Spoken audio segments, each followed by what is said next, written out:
Well, folks, welcome back for part two, and we are here with Danny Charles, and we're talking about Danny's championship season now in this part of Shop Talk. Danny, you know, this year at Lakeside, as far as I'm concerned, it was really kind of a different year out there for everybody all around as far as that goes. When the year started, I think everybody was concerned about the economy and how things were going to play out with the economy as far as racers were concerned.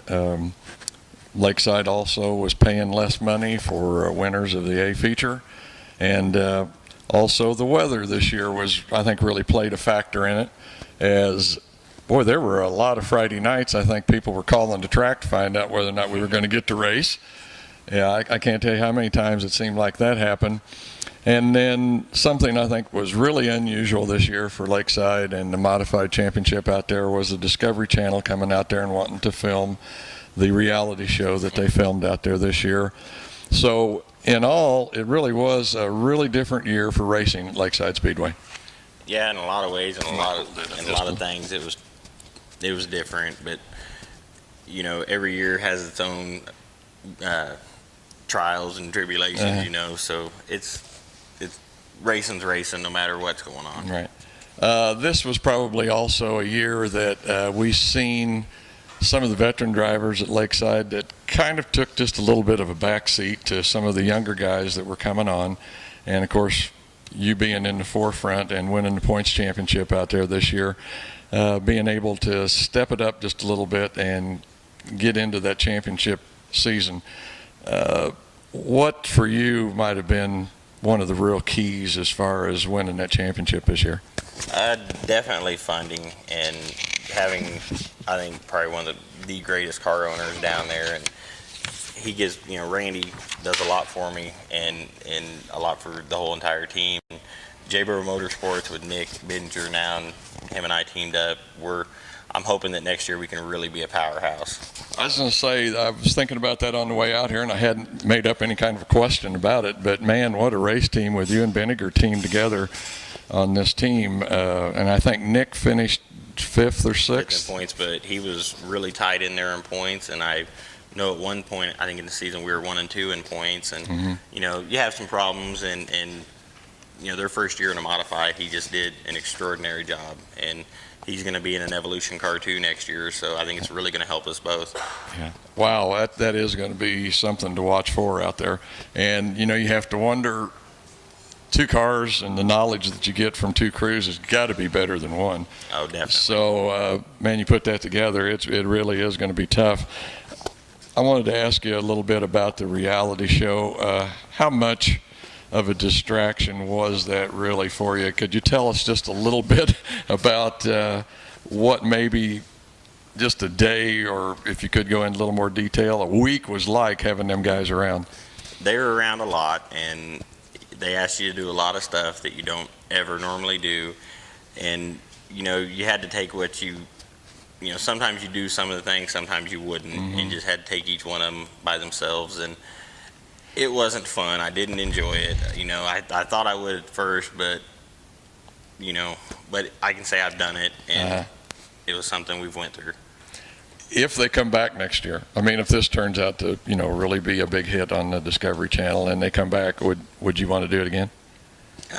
Yes and no. I mean, it'd be a lot of talking back and forth this time.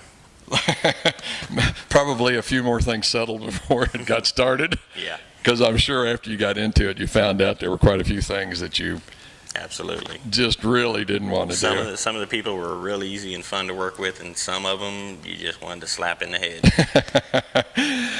One of the questions I wanted to ask you about that too was, I think there are a few people in racing that were not exactly the center, shall we say, of the reality show, and I think might be just a little bit concerned about how they're going to look on the reality show. What can you say to them? I mean, I'm sure the people from Discovery Channel had some advice for you. Well, it's one of them things of, you know, a camera doesn't lie, and if you acted a certain way, that's how it's going to be portrayed. Yeah. And that's how it was for all of us, and I'm sure all of us did some things we wish we wouldn't have in front of the camera, and hey, you know, that's part of it, and you just go on, because I'd rather at least show the true side of it and what we're really like, rather than being fake and not being like what we are. Yeah.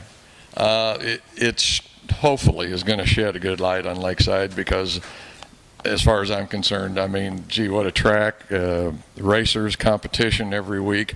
And it's been that way most of my life, of the times that I've been going there since 55. And it's just been a pleasure, to be involved with anything at Lakeside. And hopefully that's what we're going to see. Okay, we'll move on. I think we touched on this just a little bit in the first part, but car, crew, sponsors. I know you've got, I think, 1 or 2 guys that are here off your crew. If you want to introduce them to us, why, we'd like to meet them and maybe have a question or so for them. Well, of course, we got Flavor J here, which is the tow truck madman there at Lakeside. Why don't we bring him up on the camera here so we can get a look at him. And we work him like there's no tomorrow. Yeah. Okay. I wanted to ask you just a question or so. All right. During the course of the summer, and I know you guys went through some stuff, and we hadn't really touched on this with, you started out with the Evolution and then had a breakdown with that wreck, and actually lost the car for a while and drove, as you call it, the half-breed, I think is what you're calling it. But being a crew member, what was one of the hardest things this summer for you guys to have to overcome, probably just here in the shop? Just problems with the car. Mainly, we ran, the whole first part of the season. Everything was fine. It was easy. We just bolt checked and played basketball all day. Yeah. We'd come out here and we'd blow a motor and we'd have to swap that. Then we destroyed a whole car. We had to refix it. So just basically the car giving up on us a couple times. That was the hardest part all year. Yeah. What, if you can think of one, I'm putting you on the spot on this one. Is there one thing about Danny Charles that we ought to know that most people don't realize about Danny? There's a whole lot of things people don't know about Danny. Most people just presume he's an a-hole because they don't really ever get a chance to talk to him. I've worked with him for the last 2 years, and we just have the greatest time. Yeah. Just every time we go out to a track, it's always fun. We never have any problems. It's just a blast working with Danny. And like I said, everybody presumes him as an a-hole, but he's not. I know. I know he's fun to be around. I have yet to interview Danny or be around him in any way that we're not laughing in one way or another. So it's very true. Yeah. Well, I appreciate it. Thank you a lot, sir. Danny, we might just touch a little bit on the car. I know it's an Evolution chassis. Andy Claiborne, yep. The builder. Tell me a little bit about the car. I know you and I have talked some about it, and you're sold on them. Absolutely. My car owner, Randy Moore, he decided to go with Andy last winter, and of course, I didn't care either way, and I got into these cars and just was so impressed with the workmanship on them and the attention to detail and some of the little fine adjustments that the car has. And the car was fast out of the box. I never had to adjust on the car.